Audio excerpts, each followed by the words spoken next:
আগামী 15ই জুন রয়েছে জ্যৈষ্ঠ অমাবস্যা অর্থাৎ জ্যৈষ্ঠ মাসের শেষ অমাবস্যা মল অর্থাৎ অধিক অমাবস্যা। জেনে নেব এই জ্যৈষ্ঠ অমাবস্যার সম্পূর্ণ সময়সূচি পঞ্জিকা অনুসারে। জেনে নেব জ্যৈষ্ঠ অমাবস্যা বা অধিক অমাবস্যার অনেক অজানা তথ্য আজকের এই পর। 15ই জুন 2026 পালিত হবে জ্যৈষ্ঠ অমাবস্যা অর্থাৎ অধিক অমাবস্যা। এটি জ্যৈষ্ঠ মাসের শেষ অমাবস্যা অর্থাৎ মল অমাবস্যা। এই জ্যৈষ্ঠ মাস মল মাস এবং জ্যৈষ্ঠ মাসে দুটি অমাবস্যা পড়েছে। জ্যৈষ্ঠ মাসের প্রথমেই ছিল একটি অমাবস্যা এবং শেষ দিনেও রয়েছে আরও একটি অমাবস্যা।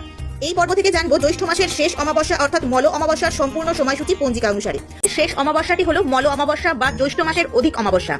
এই পবিত্র দিনে আত্মশুদ্ধি, উপবাস, স্নান দান ও ধ্যানের মাধ্যমে পুণ্য অর্জন করা যায়। অশুভ শক্তি, পিতৃদোষ কাটাতে ধর্মীয় আচার অনুষ্ঠান মেনে চলা অত্যন্ত জরুরি। জ্যৈষ্ঠ মাসের শেষ অমাবস্যা সংক্রান্ত এর আগের ভিডিওটি আপনারা দেখতে পারেন। সেখানে বলা হয়েছে যে জ্যৈষ্ঠ মাসের অমাবস্যা অর্থাৎ মল অমাবস্যা পালনের নিয়ম এবং এই দিন আপনারা পূজা করতে পারবেন কিনা, এই অমাবস্যা পালনের কি নিষেধ রয়েছে। এই পর্বের প্রথমেই জানবো জ্যৈষ্ঠ মাসের শেষ অমাবস্যা অর্থাৎ 15ই জুন যে অমাবস্যা রয়েছে সেই অমাবস্যার দিন কি করবেন, কি খাবেন এবং শাস্ত্র অনুসারে কি নিষেধ। কি করবেন? ভোরে ঘুম থেকে উঠে গঙ্গা বা কোনো পবিত্র নদীতে স্নান করা খুব শুভ। তা সম্ভব না হলে বাড়িতে স্নানের জলে গঙ্গা জল মিশিয়ে স্নান করতে পারেন। এই দিন পূর্বপুরুষদের আত্মার শান্তির জন্য তিল ও জল দিয়ে তর্পণ করুন। সামর্থ্য অনুযায়ী দরিদ্র ও অভাবীদের অন্ন, বস্ত্র, অর্থ দান করুন। এই দিন ভগবান বিষ্ণু, দেবাদিদেব মহাদেবের পূজা করুন এবং সম্ভব হলে অশ্বত্থ গাছের গোড়ায় জল ও মিষ্টি নিবেদন করুন। মল অমাবস্যার দিন কি খাবেন? এই দিন সাত্বিক আহার গ্রহণ করা উচিত। চাল বা ধান জাতীয় খাবার যেমন ভাত, চিড়ে, মুড়ি খাওয়া থেকে বিরত থাকতে পারেন এই দিন। যদি সেটি সম্ভব না হয় তাহলে এই দিন পুরোপুরি নিরামিষ আহার গ্রহণ করুন, অর্থাৎ মাছ, মাংস, ডিম, পেঁয়াজ, রসুন, মুসুরির ডাল এগুলি খাদ্য তালিকা থেকে বাদ দিন।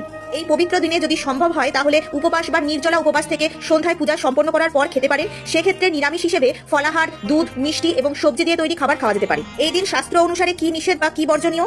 এই দিন ভুলেও মদ, মাংস, তামসিক খাবার, মাছ, ডিম, পেঁয়াজ, রসুন খাবেন না। অমাবস্যার দিন চুল কাটা, শেভ করা, নখ কাটা অশুভ বলে মনে করা হয়।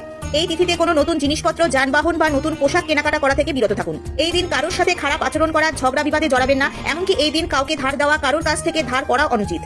এই দিন বেশি সময় ধরে ঘুমিয়ে কাটানো শাস্ত্র অনুসারে নিষিদ্ধ। এইবার জেনে নেব মল অমাবস্যা অর্থাৎ জ্যৈষ্ঠ মাসের শেষ অমাবস্যার সম্পূর্ণ সময়সূচি পঞ্জিকা অনুসারে। অমাবস্যার নিশি ব্রত উপবাস কবে পালন করবেন, অমাবস্যা তিথি কতক্ষণ থাকতে চলেছে অর্থাৎ কখন শুরু কখন শেষ, এই দিন গঙ্গা স্নান, দান, পূজার শুভ সময় কখন থাকতে চলেছে।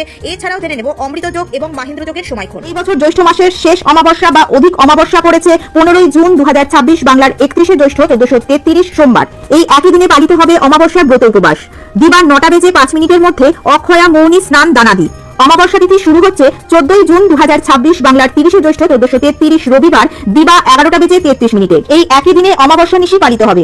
অমাবস্যা তিথি সমাপ্ত হবে 15ই জুন 2026 বাংলার 31শে জ্যৈষ্ঠ 1433 সোমবার দিবা 9টা বেজে 5 মিনিটে। জ্যৈষ্ঠ মাসের শেষ অমাবস্যা অর্থাৎ 15ই জুন 2026 বাংলার 31শে জ্যৈষ্ঠ 1433 সোমবার। অমৃত যোগ এবং মাহেন্দ্র যোগের সময়ক্ষণ হলো অমৃত যোগ দিবা 8টা বেজে 35 মিনিট গতে 10টা বেজে 23 মিনিটের মধ্যে এবং রাত্রি 9টা বেজে 13 মিনিট গতে 12টা বেজে 3 মিনিটের মধ্যে ও 1টা বেজে 28 মিনিট গতে 2টা বেজে 54 মিনিটের মধ্যে।